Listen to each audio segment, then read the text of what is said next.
Pero como si fuera poco, mediante apertura de año parlamentario nuevo también, pues, polícia se recamina de maneira informada que passa dilante do edifício de parlamento. Esse aí está sucedendo de manhã, foi 8 horas de manhã até 18 horas de dia, em conexão com a cerimônia oficial de abertura de ano parlamentario novo 2014-2015. De acordo, a tour automobilista que se recamina no tráfego de ambas direções, for de cruzada na altura de Casa Governador, Teco Renaissance Resort and Casino.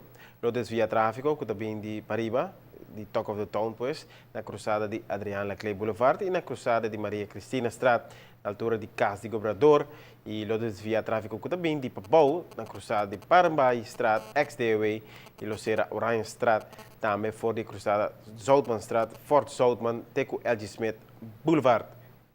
A situação aqui de manhã está querendo demonstrar que o Departamento de Governo mesmo está independente e leva for outro em vez de entrar junto. Está quase incrível para imaginar que a polícia pode dar uma aprovação para ser após a hora inteira LG Smith Boulevard inteiro meinta.